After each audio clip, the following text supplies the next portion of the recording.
नमस्कार दोस्तों, Kota career point channel में आप सभी का बहुत बहुत स्वागत है। मेरा नाम है महेंद्र सिंह नरूका।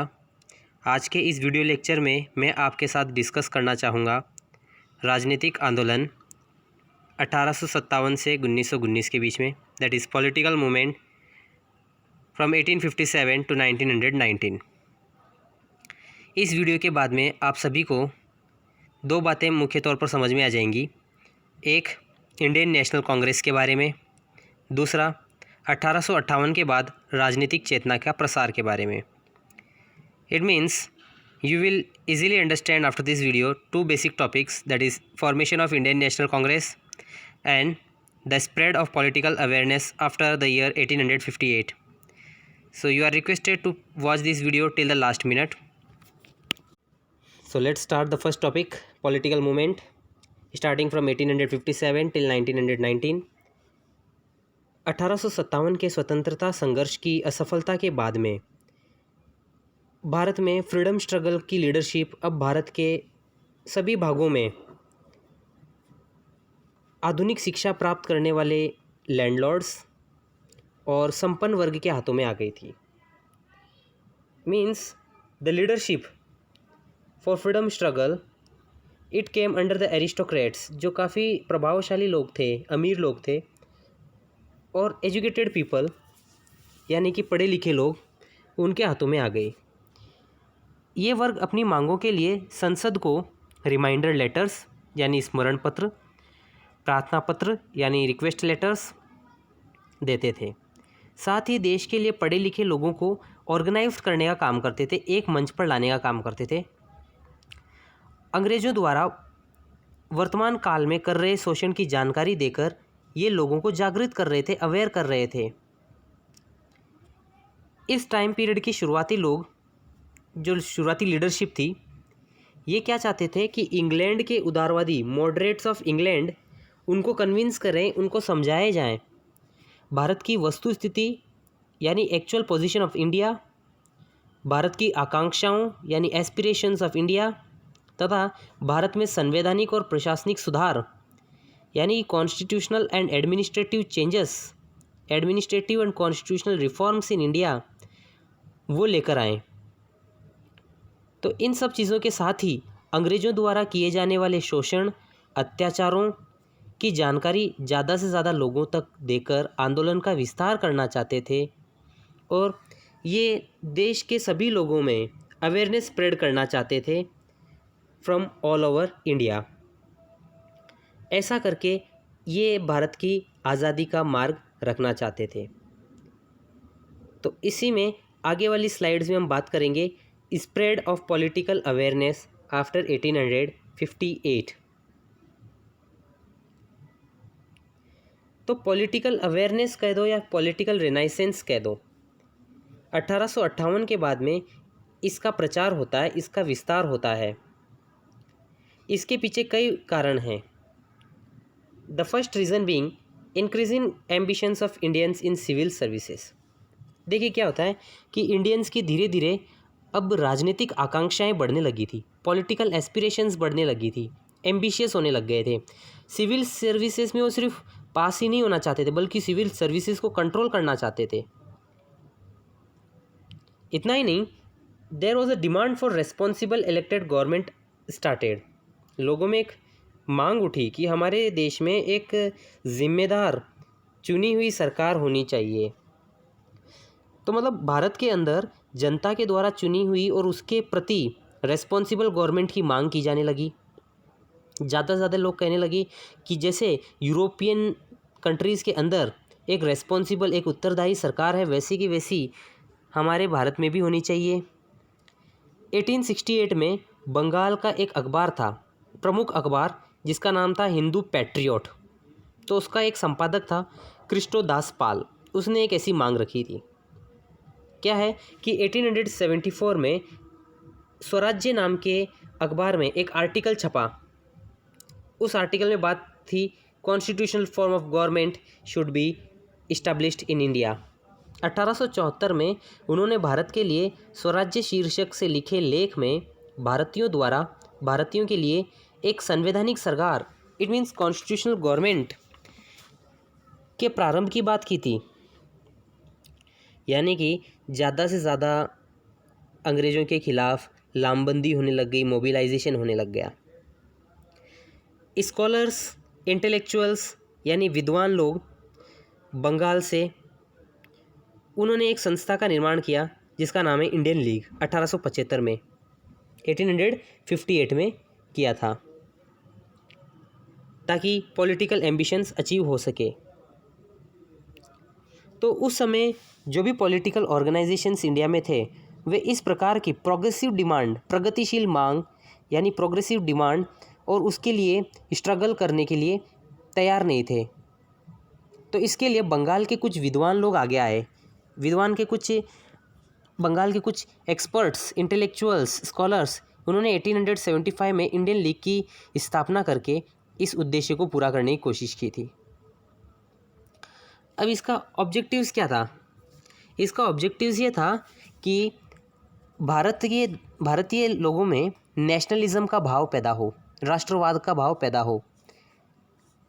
सार्वजनिक चेतना के द्वारा प्रारंभ होने वाला ये पहला राजनीतिक संगठन था। तो ये जो इंडियन लीग जो है, दिस वाज द फर्स्ट, भारतीय लीग जो है ये पहली ऐसी ऑर्गेनाइजेशन थी जो एक ऑर्गेनाइज्ड फॉर्म से तैयार हुई थी और लोगों के अंदर अवेयरनेस क्रिएट कर रही थी। इसके बाद हम बात करते हैं इंडियन एसोसिएशन के बारे में। इस संस्था की स्थापना इंडियन लीग के 1 वर्ष बाद हुई थी।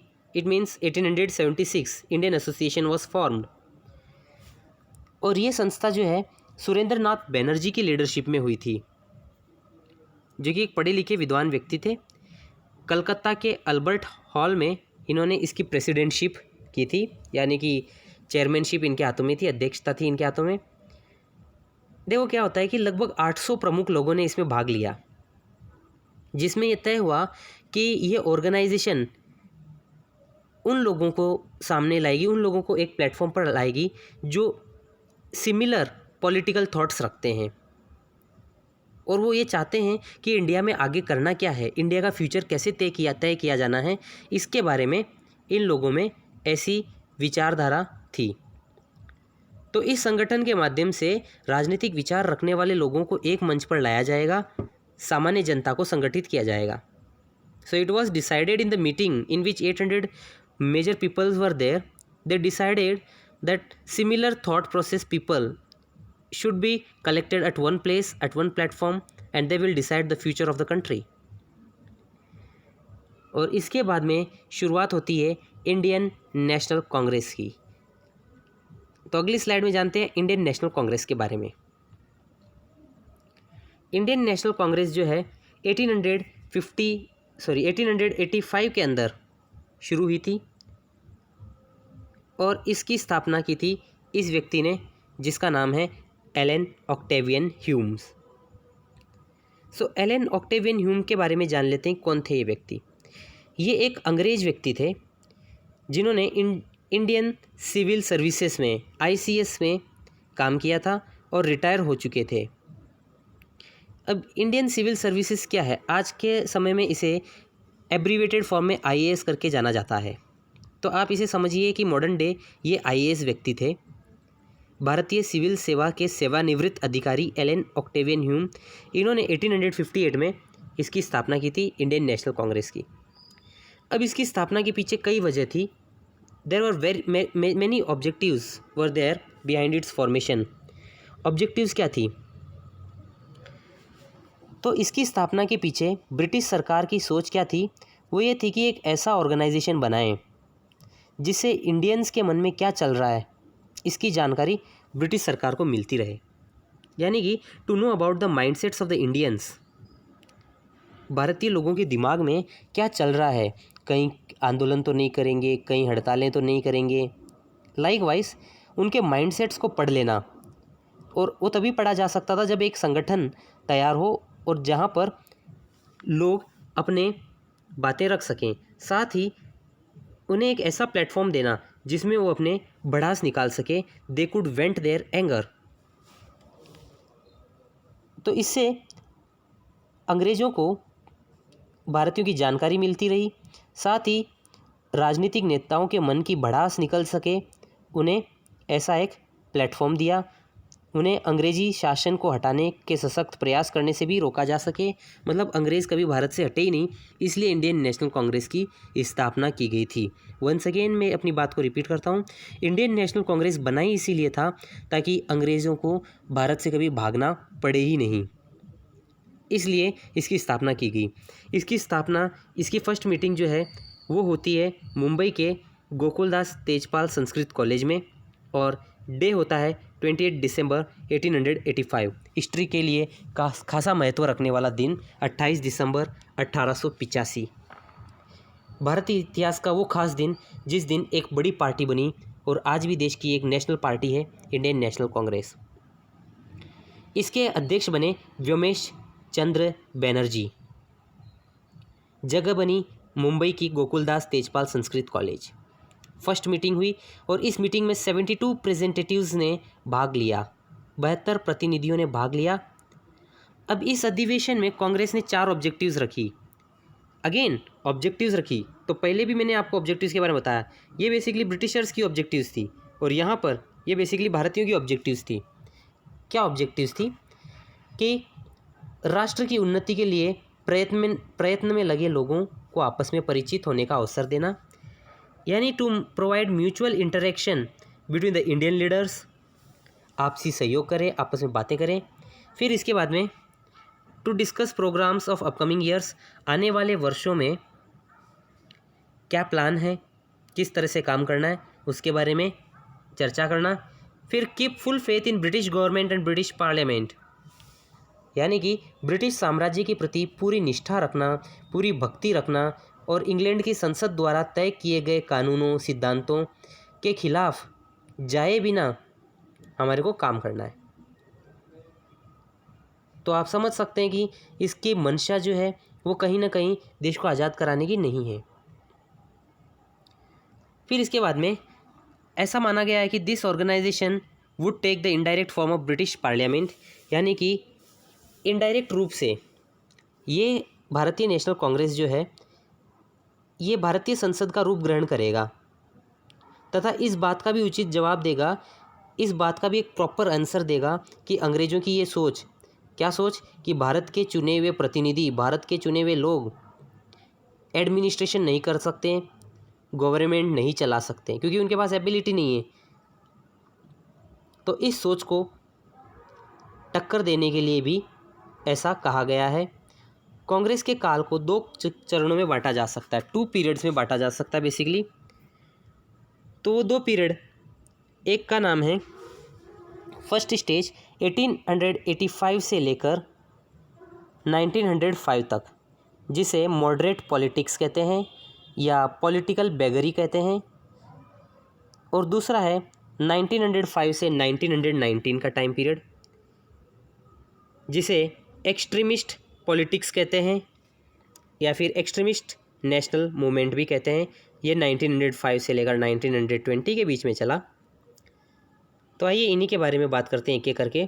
सबसे पहले है मॉडरेट पॉलिटिक्स, जिसे हम हिंदी में कहते हैं उदारवादी राजनीति। उदार होना, मॉडरेट होना, लिबरल होना, या फिर राजनीतिक भिक्षावृत्ति, पॉलिटिकल बेगरी। बेगरी शब्द यानी भिक्षावृत्ति, मांगो, भीख मांगो, भीख मांगने की राजनीति। तो राजनीतिक भिक्षावृत्ति का युग जो है वो था 1885 से लेकर 1905 तक। तो कांग्रेस के फर्स्ट फेज़ के अंदर, in the first phase of the Congress, moderate politics dominated the era, और इसके लीडर्स थे दादा भाई नेरोजी,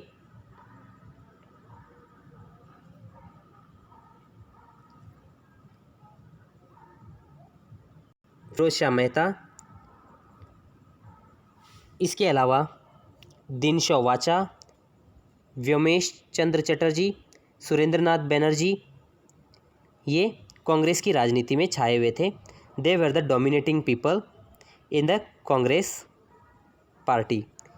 ये लोग उदारवादी थे, यानी कि लिबरल थे, और ये एक मॉडरेट पॉलिटिक्स में विश्वास करते थे। यानी कि ये कहते थे कि हमारी जो पार्टी है वो कॉम्बिनेशन है लिबरलिज्म का और मॉडरेशन का, यानी कि हम लिबरल लोग हैं, हम मॉडरेट लोग हैं। तो लिबरलिज्म एंड मॉडरेशन के कॉम्बिनेशन को ये मानते थे कि ये अपनी राजनीति को उदारवाद और संयम के समन्वय से तय करते थे। ये लोग भारतीय के लिए धर्म और जाति के पक्षपात का अभाव, यानी कि आप देखिए कि इन्होंने किस चीज़ के ऊपर समर्थन दिया। They advocated to end the religious and caste in discrimination. चलो ये अच्छी बात है, हम भी मानते हैं। रिलीजियस और कास्ट इन डिस्क्रिमिनेशन के खिलाफ थे। इसके अलावा कानून के सामने सभी को बराबरी का हक मिले, यानी इक्वलिटी बिफोर लॉ। फिर इसके बाद में सिविल राइट्स वगैरह, ऐसी इनकी बातें थी, ऐसे इनके थॉट्स प्रोसेस थे। तो इस तरह से ये अपनी संस्थाओं के विकास की इच्छा करते थे, स्वतंत्रता के प्रसार की बातें करते थे। इस काल में there was mainly predominance of wealthy upper social class and intellectuals in the Congress was there. यानी कि इस काल में कांग्रेस पर समृद्धिशाली मध्यवर्गीय, यानी जो पैसे वाले लोग हैं, बुद्धिजीव यानी इंटेलिजेंट लोग हैं जो पढ़े लिखे हैं, जिनमें वकील हैं, डॉक्टर हैं, इंजीनियर हैं, जर्नलिस्ट हैं, लिटरेचरिस्ट्स हैं यानी साहित्यकार हैं, ये लोग शामिल थे।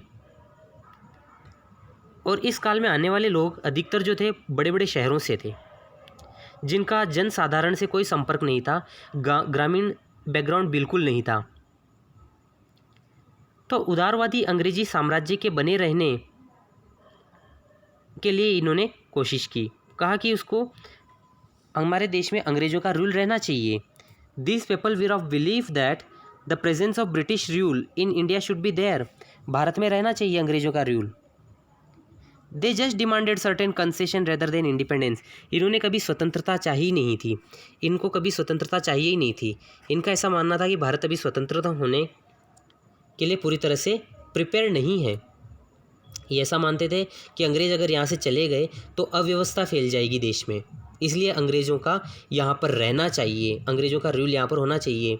अंग्रेजी राज्य शांति का राज्य है, व्यवस्थाओं का राज्य है, और भारत में अगर बहुत लंबे समय तक इनका बना रहना है तो इसके लिए काफ़ी ज़रूरी है कि ये लोग हमारे देश में रहें। इनको विश्वास था कि अंग्रेज़ न्यायिक लोग हैं, जस्टिस करने वाले लोग हैं, वे भारत के साथ न्याय ही करेंगे, ऐसा इनका मानना था। बल्कि कभी ऐसा कहते ही नहीं थे कि भारत के साथ ये अन्याय करेंगे। बस इनकी शिकायतें ये थी कि जो अंग्रेज़ ऑफिसर्स हैं वो हमारे को टॉर्चर कर रहे हैं, जब हम ब्रिटेन में इनकी जानकारी देंगे तो इनका सॉल्यूशन निकालेंगे। भारतीयों की शिकायतें अंग्रेज़ नौकरशाही यानी कि ब्रिटिश ब्यूरोक्रेसी के कारण थी, या फिर अंग्रेज़ों का हमारी शिकायतों पर पूरी तरह से जानकारी नहीं थी। That's why the problem is created. यही कारण था कि इन लोगों ने इंग्लैंड में प्रचार किया और ज़्यादा ध्यान दिया। इस काल में कांग्रेस ने देश की इंडिपेंडेंस की मांग कभी नहीं की, केवल भारतीयों के लिए कुछ कंसेशन यानी कि कुछ रियायतों की मांग इन्होंने की थी। 1905 में ये युग ख़त्म हो जाता है और अब एक कांग्रेस में नई सोच आ जाती है कि अब तो हमें इंडिपेंडेंस चाहिए ही चाहिए। तो आइए अगली स्लाइड्स में इसके बारे में जानेंगे हम। Extremist national movement 1905। इस तस्वीर में आप देख सकते हो ये एक्सट्रीमिस्ट लोग हैं जो संपूर्ण आज़ादी चाहते हैं, पूरी तरह से आज़ादी चाहते हैं। तो इसमें सबसे पहली तस्वीर जो है वो ये है लोकमान्य तिलक की। तो दूसरा चरण, इसे हम कहते हैं गर्मपंथी राष्ट्रवादी आंदोलन का युग। तो 19th सेंचुरी के लास्ट पीरियड में यानी कि 1896, 1897 और 20वीं सेंचुरी के शुरुआती वर्ष यानी 1904, 1910, तो इस टाइम पर जो है एक्सट्रीमिस्ट नेशनलिस्ट मूवमेंट का दबदबा रहा। गर्मपंथी विचारधारा वाले लोगों का कांग्रेस में प्रभाव बढ़ने लगा। कांग्रेस में फूट की प्रक्रिया उस समय शुरू हुई जब लोकमान्य तिलक का सोशल रिफॉर्म्स के प्रश्न पर यानी कि जब डिबेट चल रही थी कि सोशल रिफॉर्म्स कैसे हो, तब लोकमान्य तिलक भिड़ गए मॉडरेट नेताओं से और उनको कह दिया, उनको तगड़े तरीके से झटका देते हुए कहा कि स्वराज्य के बिना कोई सामाजिक सुधार नहीं हो सकता, कोई प्रगति नहीं हो सकती, कोई शिक्षा उपयोगी नहीं हो सकती, ना ही राष्ट्रीय जीवन की पूर्णता आएगी, ऐसा इनका मानना था। सो लोकमान्य तिलक स्ट्रांगली रिकमेंडेड कि देश आज़ाद होना ही चाहिए, country should get independence, only then social reforms, educational reforms, peace in society, they all would be established. Otherwise during the British rule, no peace, no development, nothing will be achieved, ऐसा इनका मानना था। आप तस्वीर में देख सकते हो और भी कई ऐसे नेता हैं, for example Bhagat Singh is there. ये लोग जो है एक्सट्रीमिस्ट नेशनलिस्ट लीडर्स थे। तो इन एक्सट्रीमिस्ट नेशनलिस्ट लीडर्स में 4 प्रमुख नेता हैं। उनके नाम हैं लोकमान्य तिलक, बिपिन चंद्र पाल, लाला लाजपत राय, अरविंद घोष, ये थे। इन्होंने इस मूवमेंट का मार्गदर्शन किया। तो इस एक्सट्रीमिस्ट नेशनलिस्ट मूवमेंट के कार्यक्रमों में सबसे पहली जो चीज़ थी वो ये थी कि विदेशी माल का बहिष्कार किया जाए, बॉयकॉटिंग द फॉरेन गुड्स, और स्वदेशी माल को अडॉप्ट किया जाए तथा राष्ट्रीय शिक्षा व सत्याग्रह पर बल दिया जाए। यानी कि focus was on renouncing imported goods. भारतीय उद्योगों को प्रोत्साहन देना जिससे भारतीयों को कार्य तथा सेवा का अवसर मिल सके, means giving more and more opportunities to Indian industries, जिससे इंडिया के मजदूरों का फ़ायदा हो। सरकारी नियंत्रित शिक्षा संस्थाओं के स्थान पर एक राष्ट्रीय शिक्षा योजना बनाई जाए सो दैट स्टूडेंट्स को ज़्यादा से ज़्यादा देश सेवा में लगाया जा सके। क्योंकि अगर सरकारी नियंत्रित शिक्षण संस्थाओं यानी एजुकेशनल ऑर्गेनाइजेशन में डाला गया तो वो लोग ब्रिटिशर्स की तरह सोचेंगे और हमारे देश में कोई भी सेवा के भाव से कार्य नहीं कर पाएगा। तो इस तरह से हमने यहाँ पर पॉलिटिकल मूवमेंट्स वाले टॉपिक को कंप्लीट कर लिया है। इस टॉपिक में हमने मेनली बात की है इंडियन नेशनल कांग्रेस के बारे में, जो कि 6 मार्क्स का एक इम्पॉर्टेंट टॉपिक फॉर्म होता है। इसके अंदर 2 सब टॉपिक्स होते हैं, एक तो होगा मॉडरेट पॉलिटिक्स का पीरियड और एक होगा एक्सट्रीमिस्ट नेशनलिस्ट मूवमेंट्स का पॉलिटिक्स। दोनों 6 मार्क्स के लिए इम्पोर्टेंट है। इसके अलावा पॉलिटिकल अवेयरनेस 1857 से 1919, जिसमें इंडियन एसोसिएशन, इंडियन लीग्स और कुछ बैकग्राउंड के बारे में आपको जानकारी देनी है। So this is the end of this video. I hope आपको ये वीडियो बहुत बहुत पसंद आया होगा। Thank you for watching this video and have a nice day.